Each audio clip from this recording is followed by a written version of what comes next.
Mujjukira lwe twabalaga Bakanyama n'abasajja baakawuula nga basenda ebirime ku ttaka ly'Abakanyike Seetanazigo ne batuuka n'okuwaanyisiganya ebisongovu n'omukyala Victoria Kanyike.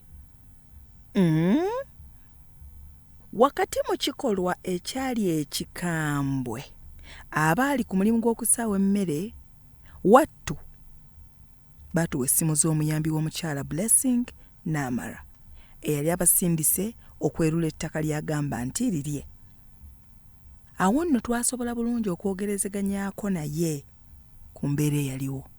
Batukubidde essimu nga waliwo sitoole ya Mauritius Damage ku kyalo. Ompulira ssebo? Mauritius Damage? Ya, Mauritius Damage ku kyalo. Ssebo? Jete Mauritius Damage omuntu asobola kudamaginga ekike? Anti ne tusooka ne tugenda ku kkooti kugoberera emitendera. Kandi ku kkooti twagendayo. Batugambye nti issues ziri mu kkooti. Issues ziri mu kkooti.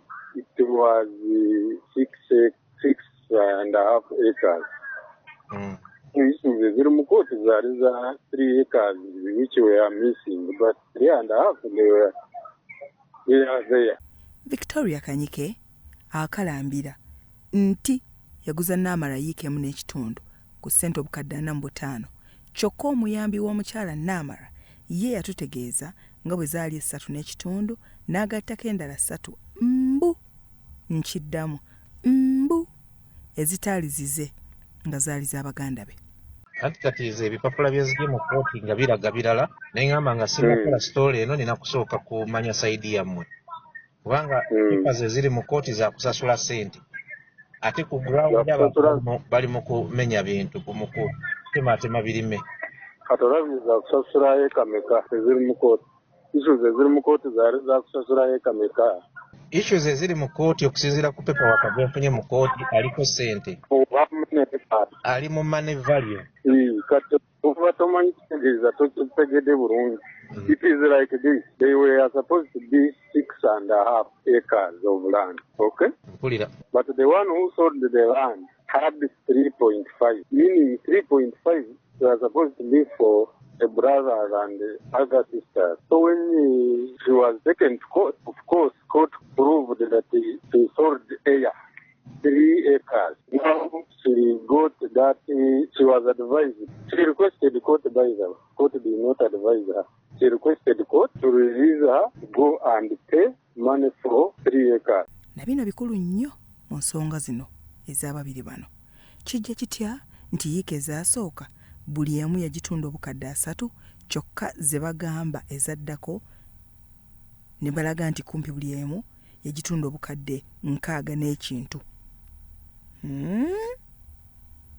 Ddala Victoria okukkiriza okusasula Namara obukadde obukunukkiriza mu 2 zaali za ttaka oba.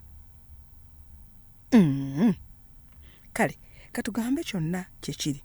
Kati olwo lwaki Namara yali asenda ettaka lyonna nga bw'abanja ne ssente? Ku byombi ekituufu kye ki?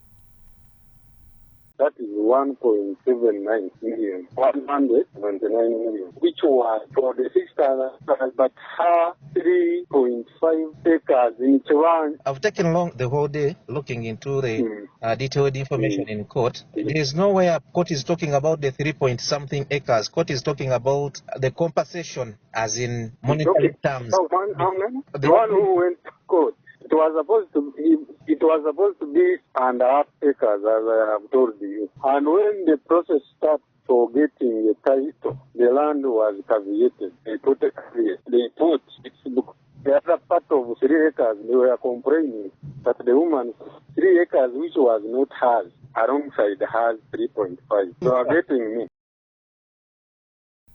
Binanno byampuna nga siiti. Victoria okukkiriza okusasula obukadde 170 n'omusobyo zaali zaayiika ziri 3 ze bagamba zeguza Namara nga za mpewo. Ekitegeeza nti mu kusooka obwali obukadde 3 yali yakubisizaamu emirundi 2. That's what I was giving you the truth of the matter. That 3.5, I had 3.5 acres of land on that area. And when she sold 5. Then the brothers and sisters raised the first went of the same. Where she had that she sold 3, which were 3.5, which was hers, and 3 which was not hers. So the case which was in court was compensated the 3, which was hers, because she sold which was not hers, and 3.5 they are there. Kale, bino byonna tubirabye. Katubuuzeeyo ekibuuzo kimu tusiibule. Zo ssente obukadde 15 kooti ze yamusalira nga engassi oluvannyuma lw'okusingisibwa omusango mu tteeka zaali zaaki? Awo tunaatandikira enkya. Bya Robert Mutebi ne Yasin Kikoyo, Salt TV, Omunnyo.